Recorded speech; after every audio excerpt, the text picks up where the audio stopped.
Hi friends, good morning. আপনারা সবাই কেমন আছেন? আশা করি সবাই ভালো আছেন। কিচেন আপ চাটনি আটি নতুন ব্লগে আপনাদের সবাইকে স্বাগতম। এখন বাজে ওই সকাল 6টার মতো, রান্নাঘর থেকে ব্লগটা শুরু করেছি। স্নান হয়ে গিয়েছে, ঠাকুর পুজো প্রণামও হয়ে গিয়েছে, আর একটু দুধ চাল দিয়ে নিয়েছি। স্নেহার স্কুলের সময় হয়ে গেছে, তো একটু দুধ কমপ্লেক্স খাইয়ে ওকে স্কুল পাঠিয়ে দেবো। তো চলুন দুধটা চাল দিয়ে ওকে দুধ কমপ্লেক্সটা দিয়ে দিই। তারপরে আমি আবার অনেকটা টাইম একদম ফ্রি পাবো। সারাদিন কী করছি না করছি সবই শেয়ার করবো আপনার সঙ্গে, যতটুকু পসিবল হবে। সঙ্গে থাকুন, পাশে থাকুন।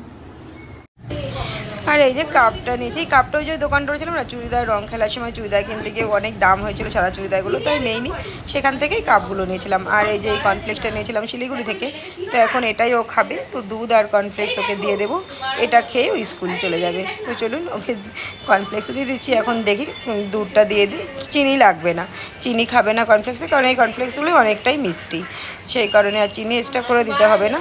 একটু হানি দিলে দিয়ে দিতাম, কিন্তু খাবে কিনা, যদি খায় তো একটু হানি অ্যাড করে দিব।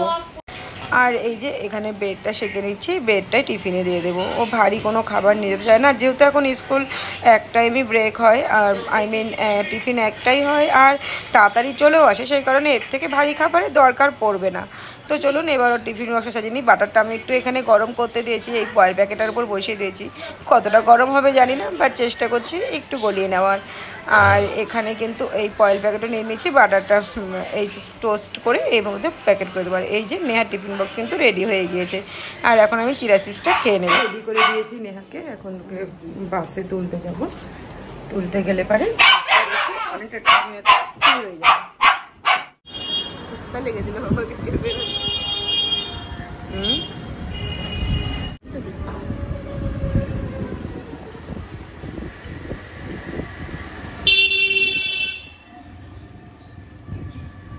তারপর বাড়িতে এসে না আলু কেটে নিলাম, আর এখানে কিন্তু একটু আলুর সবজিও বানিয়ে নিচ্ছে। এটা পোস্ত দিয়ে বানাবো। পোস্ত কৌটো খুঁজেছি না, তাই প্যাকেট ছিল, প্যাকেট থেকে কেটে পোস্তটা বেটে নিলাম। আর এখানে কিন্তু পোস্ত বাটাটাও আমার কমপ্লিট হয়ে গিয়েছে। আর তারপরে সবজির ঝুড়িটা বের করে দেখলাম যে কী কী সবজি আছে না আছে। যাই হোক, সবজির দুটো ঝুড়ি বের করে নিয়েছিলাম, আর সবজির ঝুড়িগুলো গুছিয়েও নিলাম। একটু কলা, বেদানা, মৌসম্বি সব কিছু এখানে রেখে দিলাম, আর সব কিছু কিন্তু মুছে নিয়েছি। এই ছোটোটাতে এটাই রাখলাম। আর আরও মৌসম্বি আছে, কিছুটা মৌসম্বি বের করেও নিব, কারণ দুপুরবেলায় জুস করার জন্য।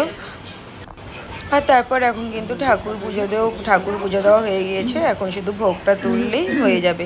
তারপর ঠাকুর ঘরটা মুছে দিয়ে ঠাকুর ঘরের কাজটা সম্পূর্ণ হয়ে যাবে। তো রান্নাবান্না প্রায় কমপ্লিট হয়ে গেল। আমি কিছুই তেমন করিনি, ডাল করেছি, নেহার আর আলু পোস্ত করেছে। আর কালকে চিকেন সব আছে, ওটা বললাম স্নেহাকে ছোটনকে খেয়ে নিতে, কারণ ছোটন নেহা চিকেন কালকে হয়ে গেছে, তো আজকে আর খাবে না। তো সে কারণে বললাম ওটাতে তুমি খেয়ে নিবা, আর ওগুলো রয়ে গেছে। আর নেহার জন্য আলু পোস্ত বানিয়ে দিলাম, ওখান থেকে ছোটনেরও হয়ে যাবে ডাল আলু পোস্ত। বেসার ওদের তো চিকেন বয়েল হবে, হয়ে গেল। ডাল বসিয়েছি, এখন শুধু ভাত হবে আর চিকেন বয়েল হবে, রান্নাটা হয়ে গেল। এবার একটু অন্য কাজ করব, মানে আবার জামা কাপড়টা শর্টেজ করবো। তো চলুন 2 মিনিট বসি, মানে পুরো লেগে গিয়েছে একভাবে। এতক্ষণ করলাম ফ্রিজ সবজিপাতিগুলো গুছিয়ে নিলাম। এত সবজিপাতি তাদের নিচে যেগুলো পড়ে থাকে না, ওগুলো খাওয়া হয় না, ওপর থেকে যেগুলো আসতে থাকে সেগুলো খেতে থাকি। তো সেই কারণে সবজিপাতি সব আলাদা আলাদা করে রেখে দিলাম, যে আগামী দিনের জন্য কী হবে না হবে গুছিয়ে গেছে। তারপরে যে এখন এলাম, আর একবার ওই বারান্দাটা মুছে দিতে হবে, কারণ দাগ হয়ে গেছে, নোংরা হলে একদমই ভালো লাগে না। আর ওয়েদারটাও আছে খুব সুন্দর, ভাবছি একটু ছাদেও যাবো, গিয়ে দেখতে যাবো ওয়েদারটা। আর কাকু এখন এনে দিল লস্যি, হ্যাঁ, তারপরে হচ্ছে পনির এগুলো সবই এনেছে। এগুলো সবই এখন গুছিয়ে রাখবো। এই লস্যি খেতে আমার ভীষণ ভালো লাগে। আর একটা কোল্ড কফিও আছে, এটা স্নেহা পার্সোনালি ভালোবাসে, আমার একটুকু ভালো লাগে না এটা খেতে।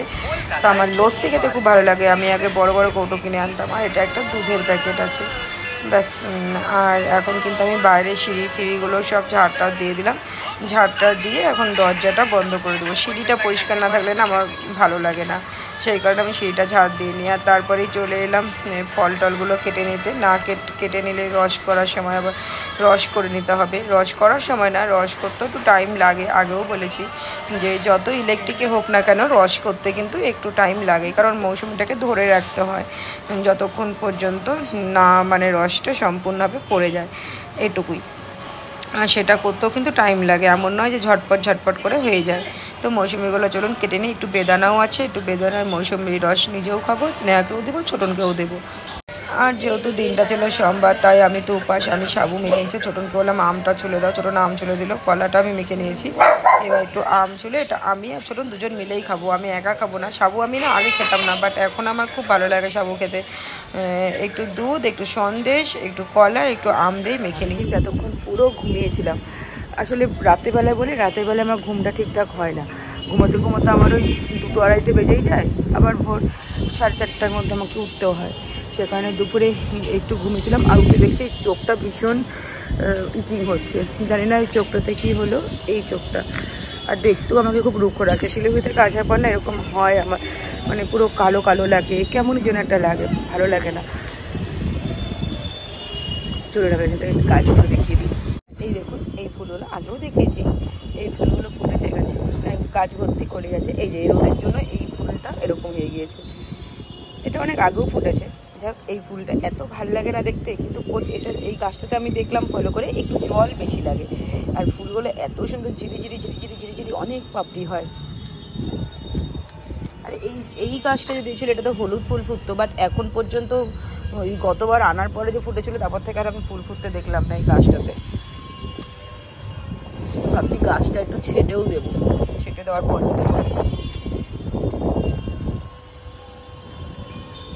আর এই গোলাপ ফুলের গাছটা তাই ফুল ফুটতে দেখলাম। এবার এই গোলাপ ফুলের গাছটা বেশ ফুল ফুটেছে, তো এই গাছটা এই কলিটা হয়ে গেলে পরে এই গাছটা ছেড়ে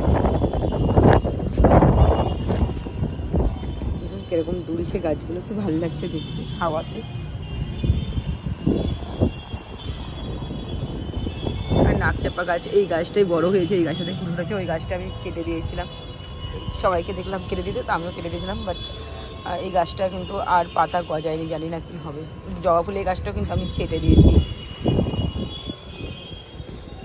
আর লঙ্কা গাছে তো অনেক ফুল এসেছে, জানি না লঙ্কা হবে কিনা। এই জবা ফুলের গাছটাও মানে এতটাই পাতলা জবা ফুলের গাছটা, ভাবছি একটা লাঠি দিয়ে বেঁধে দেবো। আর এই যে কলি,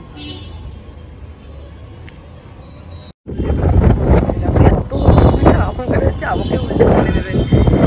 আর হাওয়া আসছে না, যেদিকে হাওয়া আসে সেদিকে না মানে পুরো ছেড়ে যাই আমি পুরো দিকটাতে। বৃষ্টি টিপ টিপ টিপ টিপ পড়ছেই, কিন্তু গাছে জল দেবো না। বাইরে কত লোক, ফোনটাকেও মানে ধরতে ভয় লাগছে, ফোনটাও আমার হাতে কাঁপছে। চলো নিয়ে যাই, একটু কাজকর্ম আছে নিচে, বাইরে একটু যেতেই হবে। ওই যে বলেছিলাম কালকে মাটি আনবো, কিন্তু সেই সময় এত ঝড় বৃষ্টি উঠে গেল না, যে ওই 2 মিনিটের জন্য ভয় পেয়ে বাড়ি চলে এলাম। বাট গেলে পারেই হয়তো বেটার হতো, কিন্তু তখন সবাই মানে বলছে যে ঝড় উঠেছে রুমে এলাম, সেই কারণে আমি চলে এলাম বাড়িতে। ফুল গাছটাতে মাটি দিতে হবে। আর একটু হাঁটাহাঁটিও করছি ছাদ দিয়ে। ঝিরঝির বৃষ্টি পড়ছে, খুবই ঝিরিঝিরি বৃষ্টি পড়ছে।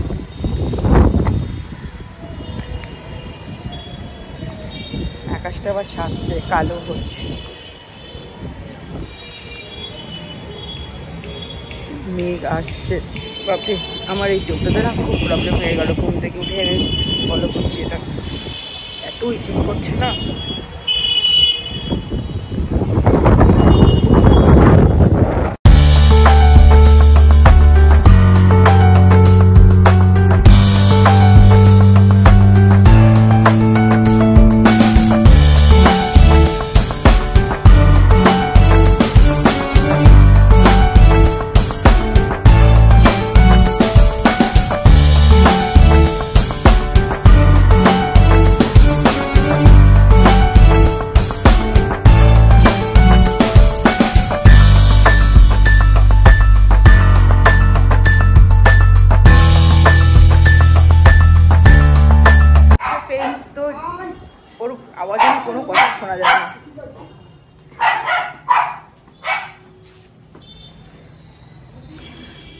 ফ্রেন্ডস, তো এখন বেরোচ্ছি।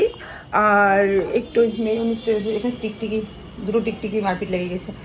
মেয়োনিজ নেবো, আর একটু ডিম নেবো। ডিম সকালে বেশি করে আনবো, এখন অল্প করে আনবো। আর আমি আজকে উপাস, তো আমার শরীরটা না চলছে না। যাই হোক, ওবেলা সাবু খেয়েছিলাম, যেটার সাথে শেয়ার করেছি। তাও সাবুটাও খেতে পারিনি, আসলে উপাস থেকে মিষ্টি খেতে খুব ইয়ে লাগে। তো রাত্রেবেলা ভেবেছি একটু ডালিয়া করে নেবো, ডালিয়ার খিচুড়ি করে নেবো। তো ডালিয়ার প্যাকেটটাও আনতে হবে, ওই মেয়োনিজ ডালিয়া এসবই আনবো, একটু ডিমও নিয়ে নিব।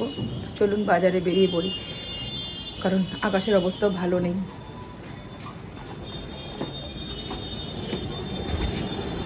চল নেহা।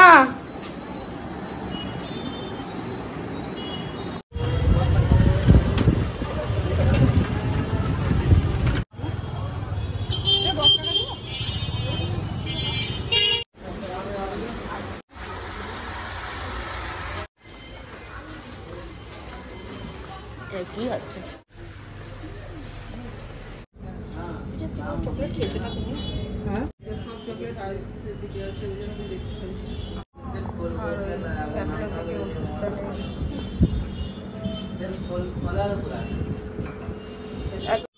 আর সমবাইকে গেছিলাম, সেটা আপনার সাথে শেয়ার করলামই। আর সমবাইকে না ব্লগ করতে দিতে দেয় না, মানে ভিডিও করতে দেয় না। যাই হোক অনেক দিন পর গেলাম, আর প্রয়োজনীয় জিনিসটুকু কিন্তু আমি শুধু তুলেছি, তার বাইরে আমি কিছু নেইনি। তো এইটুকুই জিনিস নিয়েছিলাম, যা আপনার সাথে শেয়ার করেই দিলাম। তো চলুন এবার যে জিনিসগুলো জায়গার মতন জায়গায় রেখে দিতে হবে, গুছিয়ে নিতে হবে। অনেকটাই কাজ এটা, এই আনার পর থেকে এই গোছানোটা যেন আরও বেশি বড় কাজ। চলুন গুছিয়ে নিই। আর রাতে বানাবো হচ্ছে এই সবজি, একটু গাজর, একটু পটল, এইসব দিয়ে একটু ছোলার ডাল করে নেব। এরকমটাই নেহাও খাবে বলেছিল, সেই কারণে এরকমই করে নিচ্ছি। তো চলুন, সবজিবাজি তো কাটাই রয়েছে, এই গাজরগুলো বেশ বড় বড় করে দেবো। আর এই যে ডাল এখানে ধুয়ে রেখে দিয়েছি, প্রেশারে সিটি মেরে নেবো। আর এইখানে আদাও কাটা রয়েছে, যে প্রেশারে সব কিছু আগে সবজিগুলো ভালো করে ভেজে নিচ্ছি। চলুন তবে আজকে ব্লগটা এখানে শেষ করছি। সবাই ভালো থাকবেন আর সুস্থ থাকবেন। আগামী দিন দেখা হবে আপনাদের সঙ্গে আবার একটা নতুন ভিডিও নিয়ে। ততক্ষণের জন্য টাটা বাই আর গুড নাইট। আর যদি আমার ভিডিওগুলো ভালো লাগে প্লিজ চ্যানেলটিকে লাইক, কমেন্ট, শেয়ার আর সাবস্ক্রাইব করে আমার সঙ্গে থাকবেন আর পাশে থাকবেন। আগামী দিন দেখা হচ্ছে আপনাদের সঙ্গে আবার একটা নতুন ভিডিও নিয়ে। আজ তবে টাটা বাই আর গুড নাইট।